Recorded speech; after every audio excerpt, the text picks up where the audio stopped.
Hello everybody and welcome back to my continuation of my book reading of Stephen King's The Body. Chapter 10, Milo and Chopper. Words mean different things to different people. To me, summer is always going to mean running down the road to the Florida market with coins jumping in my pocket and the sun frying my brains. The word brings a picture to my mind of railway tracks running off into the distance. There are also favorite songs and films, games to play, grass to cut, sports to play, and teams to support. And now I sit here trying to look through an IBM screen and see that time. And I can almost feel the thin, brown boy buried in this 34-year-old body.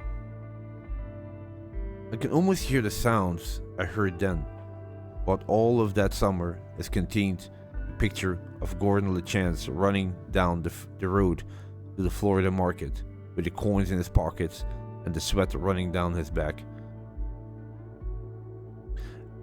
After I had bought the food, I walked fast back to the dump. I put the bag of food inside my shirt and climbed over the gate. I was halfway to the dump towards the back where I had left the others when I saw something I didn't like. Milo Pressman's car was parked beside his office building. If Milo saw me, I was going to be in a world of pain. Suddenly the other side of the dump seemed very far away. Why hadn't I gone around the outside of the fence? But I was too far into the dump now to want to turn around and go back. I kept putting one foot in front of the other, trying to look calm, trying to look as if I belonged here, with a paper bag down the front of my shirt, walking towards the fence between the dump and the railway tracks.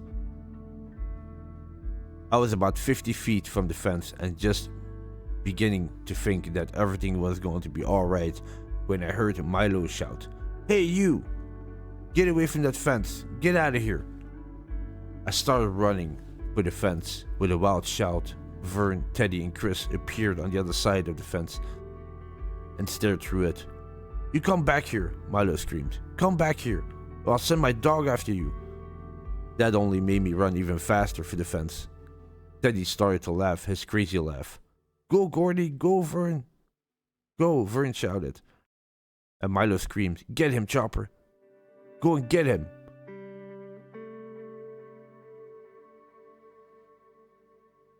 I threw the bag over the fence and Vern caught it. Behind me, I could hear Chopper coming, shaking the earth, breathing fire and ice from his nose. I threw myself halfway up the fence with one jump, screaming. I reached the top in about 3 seconds and simply leaped off without looking down to see what I might land on. What I almost landed on was Teddy, who was bent over with laughter. His glasses had fallen off and tears were streaming down his face.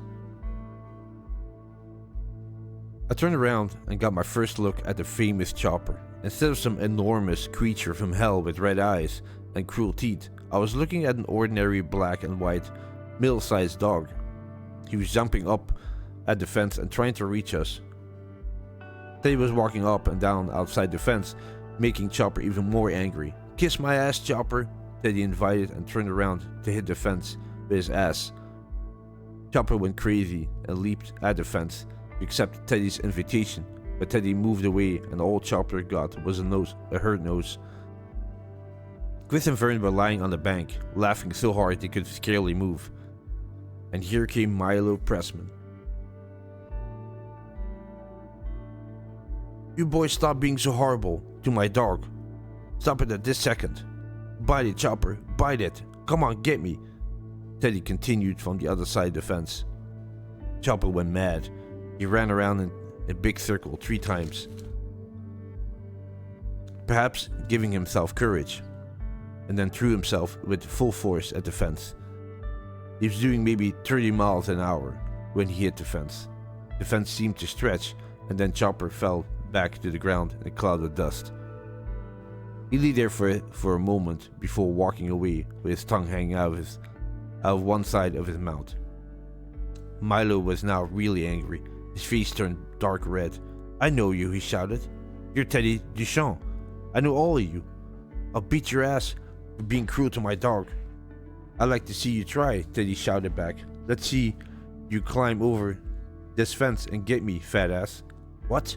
What did you call me? Fat ass, Teddy screamed happily. You and your stupid dog. You little madman son, I'll talk to your mother. What did you call me? It was Teddy's turn now. He had stopped jumping up and down and was looking at Milo strangely. Milo realized that he had found the right button and he pushed hard down on it. Your dad is crazy, he said, grinning. Mad and up in Togris, that's what. Crazier than a rat in a pile of garbage. Crazy. It's not surprising you're behaving the way you are, with a madman for a father. Teddy and Milo were nose to nose at the fence now. Vern and Chris had almost stopped laughing and began to see the seriousness of the situation. Don't you see anything else about my dad? My dad was on the beaches of Normandy, you fat pussy. Yes, but where is he now? You ugly little four-eyed little lump of puke? Up in Togris, isn't he? Okay, that's enough, said Teddy. Now I'm going to kill you. He started to climb the fence. Come on, try, you little rat. Milo stepped back and stood there, waiting and grinning. No, I shouted. I got to my feet, grabbed Teddy by his jeans and pulled him off the fence. Let me go, Teddy shouted. Let me get him. No, that's just what he wants. I shouted in his ear. He wants to get over there and beat you and take you to the police. What? Teddy turned his head around to look at me. You think you're so clever, Milo said, approaching the fence again with his hands curled. Why don't you let him fight his own battles? Sure, I said, a grown man against a boy. I know you, Milo said. Your name's LeChance, and those boys are Chris Chambers. I know those stupid Tessio boys. I'm going to talk to your fathers. He stood and waited for us to cry and say we were sorry or something. Chris made an O with his thumb finger and pushes his tongue through it. Vern looked up at the sky.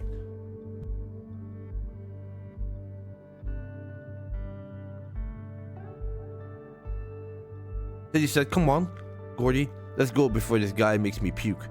I'll get you, you dirty mouthed little rat. Wait till I get you to the police. You heard what you said about his father, I told him. We're all witnesses, and you send your dog after me. That's against the law.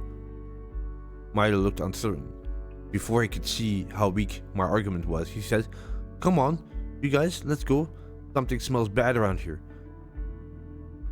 I can't wait to tell the police how you called a war hero a madman. Chris called back over his shoulder as we left. What did you do? You do in the war, Mr. Pressman. That's not your business, Milo shouted back.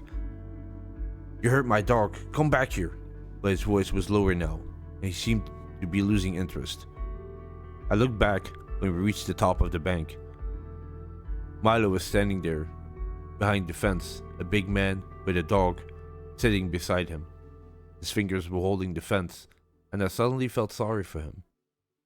He looked exactly like a schoolboy locked in the school playground by mistake, calling for someone to let him out. And that was the end of chapter 10.